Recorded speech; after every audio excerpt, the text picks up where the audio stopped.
Apa yang kita belum percaya, supaya bisa kita mempercayainya, supaya kita terhindar daripada kesusahan. Kepadamu Allah yang membuat hati kami teduh, buatlah kami menerima kebenaran-Mu, sehingga kami tahu Pencipta, roh yang ada di dalam diri kami sebagai manusia. Buatlah sehingga kami tahu siapakah yang memberikan boleh kami hidup di bumi ini. Kepadamulah puji-pujian kami, karena Engkaulah yang paling berharga, yang memberikan kami hidup selama kami di atas bumi ini, dan nanti memberikan kami hidup di surga. Tolonglah kami. Dalam nama Yesus kami berdoa. Amin. Kita akan menceritakan lagi apa yang diceritakan oleh Yesus. Hati kita masih bertanya, siapakah yang memberi aku hidup? Dan bagaimanakah nanti hidupku di bumi? Dan kalau seandainya aku telah tersesat dan mati karena sudah tua, apakah sampai di kuburan tidak ada lagi pengharapan? Apakah manusia sesudah mati, sesudah itu lenyap? Itulah yang kita mau tahu, supaya hidup kita akan sampai kepada kekekalan. Cerita itu dilukiskan oleh Yesus di dalam Yohanes pasal 11. Itu ada namanya seorang Lazarus. Saudaranya namanya Marta dan Maria. Dan Yesus sering tinggal di rumah orang itu. Dan pada suatu hari si Lazarus ini sakit. Dan mereka menceritakannya kepada Tuhan Yesus. Tapi Tuhan Yesus sengaja tidak datang, membiarkan sampai Lazarus sudah 4 hari di dalam kuburan, dan sesudah itu dia datang. Karena Tuhan Yesus berpikir supaya orang-orang lain tahu bahwa dialah yang memberi hidup, dialah Tuhan Allah Pencipta yang membangkitkan orang mati, supaya memberikan pengharapan. Jadi Yesus bukan saja menyembuhkan orang-orang sakit, tetapi dia juga membangkitkan orang yang sudah ada di dalam kuburan. Kita baca ayat 25. Yohanes pasal 11 ayat 25. Jawab Yesus, "Akulah kebangkitan dan hidup. Barang siapa percaya kepada Aku, ia akan hidup walaupun ia sudah mati. Dan setiap orang yang hidup dan yang percaya kepada Aku tidak akan mati selama-lamanya. Percayakah engkau akan hal ini?" Jawab Marta, "Ya Tuhan, aku percaya bahwa Engkaulah Mesias Anak Allah, Dia yang akan datang ke dalam dunia." Dan sesudah berkata demikian, ia pergi memanggil saudaranya Maria dan berbisik kepadanya, "Guru ada di sana dan ia memanggil engkau." Mendengar itu Maria segera bangkit lalu pergi mendapatkan Yesus. Tetapi waktu itu Yesus belum sampai ke dalam kampung itu. Ia masih berada di tempat Marta menjumpai dia. Ketika orang-orang Yahudi yang bersama-sama dengan Maria di rumah itu untuk menghiburnya melihat bahwa Maria sedang bangkit dan mau pergi keluar, mereka mengikuti karena mereka menyangka bahwa ia pergi ke kubur untuk meratap di situ. Setibanya Maria di tempat Yesus berada dan melihat dia, tersungkurlah ia di depan kakinya dan berkata kepadanya, Tuhan, sekiranya engkau ada di sini, saudaraku pasti tidak mati. Iman kepada orang sakit, bahwa Yesus berkuasa menyembuhkan orang sakit, sudah menjadi bagian iman mereka. Tapi kalau dia sudah mati, belum sampai iman mereka. Makanya Tuhan, sekiranya engkau ada di sini, saudaraku pasti tidak mati. Kata Yesus, ketika Yesus melihat Maria menangis dan juga orang-orang Yahudi yang datang bersama-sama dia, maka masguslah hatinya, ia sangat terharu dan berkata, di manakah dia kamu baringkan? Jawab mereka, Tuhan, marilah dan lihatlah. Maka menangislah Yesus. Kata orang-orang Yahudi, lihatlah betapa kasihnya kepadanya. Tetapi beberapa orang diantaranya berkata, ia yang memelekkan mata orang buta, tidak sanggupkah ia bertindak sehingga orang ini tidak mati? Pengenalan akan Yesus dari sisi semua orang berbeda-beda. Kalau Marta dan Maria berkata, kalau di sini Tuhan tadi, maka saudaraku itu pasti tidak mati. Orang-orang lain berpikir, apakah dia tidak dapat menolong sehingga Lazarus ini tidak mati? Jadi dalam cerita ini semua pengenalan orang akan Yesus hanya sekedar waktu mereka memiliki permasalahan di dalam hidup ini. Tapi sesudah manusia mati, maka tangan Tuhan Yesus tidak sampai lagi untuk menolongnya. Tangan Tuhan Yesus sudah terlalu jauh untuk menjamahnya kalau seseorang sudah mati. Itulah pengertian sampai cerita ini. Maka dikatakan beberapa orang dari mereka, ia yang memelekkan mata orang buta, tidak sanggupkah ia bertindak sehingga orang ini tidak mati? Pengenalan saudara dan pengenalan saya terhadap Yesus, sejauh manakah dia dapat menolong? Maka disambungnya di sini kalau kita lihat, maka masgud pula lah hati Yesus. Lalu ia pergi ke kubur itu. Untuk apa lagi Yesus pergi ke kubur? Kubur itu adalah sebuah gua yang ditutup dengan batu. Ngapain kita ke kubur? Kalau Marta dan Maria dan saudara-saudaranya dan orang-orang yang datang Yerusalem ke kubur supaya mereka menangis. Ayat 39, kata Yesus, angkatlah batu itu. Itulah sesudah sampai di kubur. Yesus sampai di kubur bukan menangis, tapi meminta. Kata Yesus, angkatlah batu itu. Karena batu itu adalah tutup kuburan dalam kebudayaan orang Yahudi. Angkatlah batu itu. Marta, saudara orang yang meninggal itu, berkata kepadanya, Tuhan, ia sudah bau sebab sudah 4 hari ia mati. Si penulis mau membuktikan bahwa Marta sudah memiliki keyakinan saudaranya Lazarus sudah mati 4 hari dan juga sudah bau secara proses alamiah. Maka tidak ada lagi kesangsian tentang Lazarus memang sudah bau, kata Marta.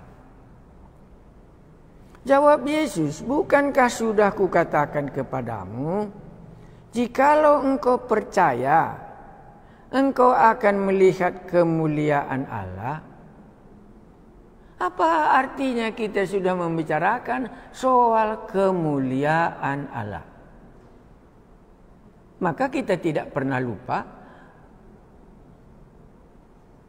kemuliaan itu artinya kuasa. Kata Yesus, jawab Yesus, bukankah sudah kukatakan kepadamu, jikalau engkau percaya, engkau akan melihat kemuliaan Allah. Jadi kalau dari segi ini, Yesus sedang mengajar mereka supaya mereka melihat kemuliaan Allah, bukan dalam Yesus secara kebutuhan dunia. Seperti pesta di Kana, air anggur, air menjadi air anggur kebutuhan.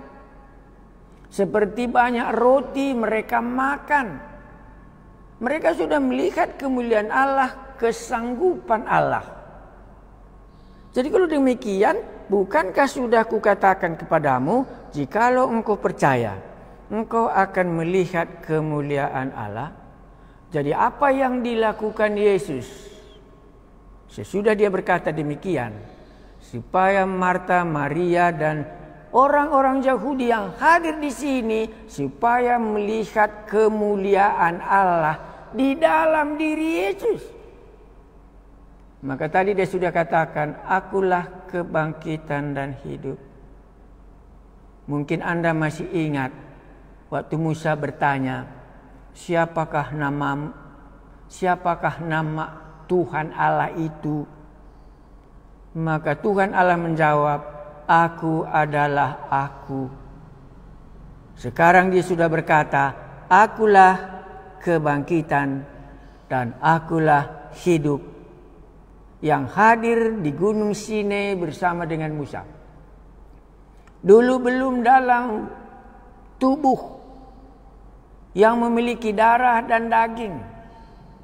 Tetapi waktu dikubur ini, Tuhan Allah yang menciptakan langit dan bumi ada di dalam tubuh diri manusia, maka dia akan berkata, bukankah sudah kukatakan kepadamu, jikalau engkau percaya, engkau akan melihat kemuliaan Allah.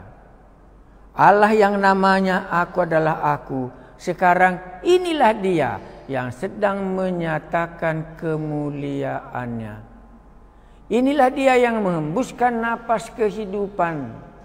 Maka Yesus menunggu. Bukan di rumah peristiwa ini terjadi. Peristiwa satu-satunya ini terjadi di dalam kubur. Karena manusia akan menjalani hidup. Karena manusia akan menjalani hidup dalam proses harus turun ke liang lahat. Manusia akan mengalami proses akhir semua hidup manusia akan turun ke liang lahat, berada di dalam kuburan. Yesus yang mengasihi manusia, Tuhan Allah yang menciptakan manusia sepeta dengan seteladan dengan gambarnya dia mengasihinya sampai ke dalam kuburan karena upah dosa adalah maut dan ada kematian.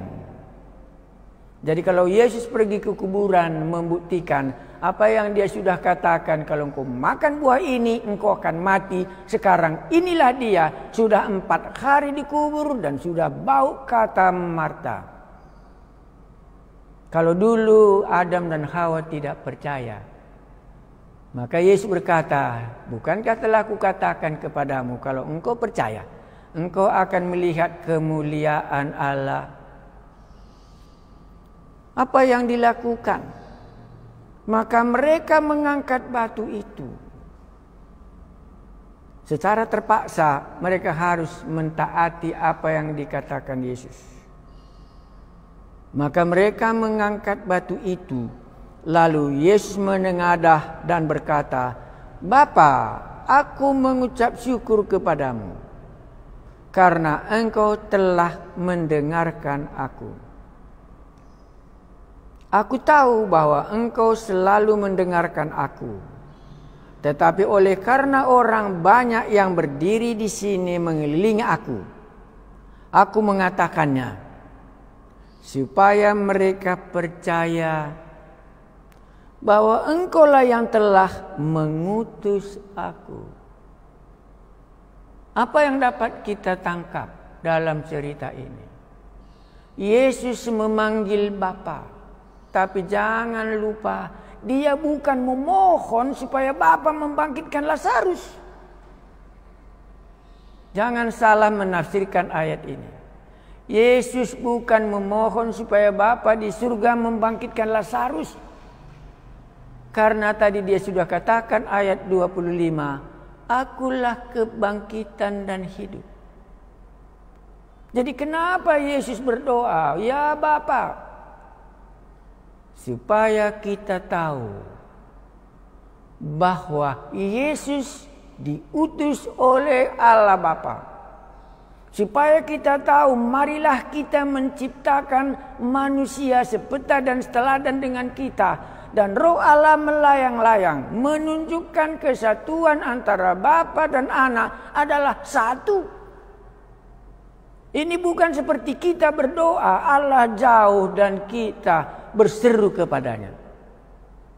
Ini menyatakan Allah bahwa barang siapa yang telah melihat aku telah melihat Bapa. Tidak percayakah engkau bahwa aku di dalam Bapa dan Bapa di dalam aku? Maka yang mau diceritakan di sini persis sama. Aku tahu bahwa engkau selalu mendengarkan aku, tetapi oleh karena orang banyak yang berdiri di sini mengelilingi aku mengatakannya supaya mereka percaya bahwa engkaulah yang telah mengutus aku. Tidak ada perbedaan yang mengutus dengan yang diutus. Itulah dia menunjukkan kita, Allah Bapa, Allah Anak, Allah Roh Kudus adalah satu di dalam misinya, menyatakan supaya kita percaya aku adalah aku. Inilah Tuhan Allah yang memberikan napas kepada Adam dan Hawa. Sekarang hadir di dalam kuburan ini karena Lazarus sudah menjadi tanah. Karena 4 hari sudah menjadi busuk, semuanya sudah berubah menjadi tanah. Jangan salah menafsirkan ayat ini. Ayat ini dalam dunia misi. Bahwa Yesus diutus oleh Bapa dari surga. Tapi tidak bisa kita katakan. Karena doanya Yesus meminta kepada Bapa supaya Lazarus dibangkitkan. Bukan itu yang dikatakan. Yesus tidak memohon supaya Bapa di surga membangkitkan Lazarus. Karena Yesus sudah berkata, akulah kebangkitan dan hidup. Tujuannya supaya kita percaya bahwa Yesus tidak pernah memisahkan dirinya, ada di dalam Bapa dan Bapa ada di dalam Dia. Pekerjaan ini bukan dikerjakan oleh dia sendiri, tetapi Allah Bapa, Anak dan Roh Kudus di dalam misinya, firman menjelma menjadi manusia. Jadi jangan katakan kalau Yesus itu adalah Allah, kenapa dia berdoa? Doa ini tidak sama dengan doa yang kita panjatkan. Saya baca sekali lagi. Aku tahu bahwa engkau selalu mendengarkan aku. Tetapi oleh karena orang banyak yang berdiri di sini mengelilingi aku mengatakannya supaya mereka percaya bahwa engkaulah yang telah mengutus aku. Kalau mereka mengakui Yesus diutus oleh Bapa, maka inilah Allah yang telah datang yang menjelma menjadi manusia. Supaya mereka percaya bahwa engkaulah yang telah mengutus aku. Dan sesudah berkata demikian, berserulah ia dengan suara keras, Lazarus, marilah keluar. Apa yang Anda mau katakan? Cuma sepatah kata. Dengan suara, dengan firman-Nya, Lazarus, marilah keluar. Lazarus, marilah keluar. Tidak dikembalikannya rohnya di sini. Tidak dibangunkannya dia memegang dan mendekati kuburan Yesus. Dia hanya cukup memanggil namanya. Lazarus, marilah keluar. Ini mengingatkan semua orang akan dipanggil dari kuburan. Yesus akan memanggil nama kita masing-masing karena dia sudah berkata, akulah kebangkitan. Akulah membangkitkan orang dari kuburan itu. Itu yang mau disampaikan di sini. Supaya kita semuanya tahu, kita harus akan mendengar suara Yesus waktu kita dikuburkan, dan dia akan membangkitkan kita dari antara orang mati. Karena itu inilah penciptaku, diciptakan hidup di bumi, dan dari kuburan aku nanti dipanggilnya hidup kembali, dan sesudah itu aku akan bangkit dan hidup bersama-sama dengan dia, masuk ke dalam kerajaan sorga. Tapi Lazarus belum sampai. Ini hanya merupakan alat peraga bagaimana Tuhan Yesus, Tuhan Allah akan memanggil nama kita masing-masing. Lazarus akan matinya sekali lagi. Dia dibangkitkan, maka Lazarus 2 kali mati dan 2 kali nanti dibangkitkan. Berikutnya, orang yang telah mati itu datang keluar. Kaki dan tangannya masih terikat dengan kain kapan dan mukanya tertutup dengan kain yang peluh. Kata Yesus pada mereka, bukalah kain-kain itu dan biarkan ia pergi. Setiap kali Yesus menghidupkan orang mati, membuktikan dia sudah hidup, disuruh dia beraktivitas. Maka di sini dikatakannya, kata Yesus pada mereka, bukalah kain-kain itu dan biarkan ia pergi. Banyak yang kita bisa ceritakan, tapi bagaimana akhirnya? Banyak di antara orang-orang Yahudi yang datang melawat Maria dan yang menyaksikan sendiri apa yang telah dibuat Yesus, percaya kepadanya. Maka hasil dari Lazarus dikuburkan dan bangkit, orang Yahudi menjadi percaya bahwa Yesus inilah yang diutus oleh Bapa dari surga, yang membangkitkan, akulah kebangkitan dan hidup, yang memberi hidup dan yang membangkitkan orang mati. Allah yang bagaimanakah lagi yang Anda harapkan? Adakah Allah yang lebih besar yang Anda katakan Allah yang Maha Kuasa? Mungkin hari ini sudah sampai pengertian kita.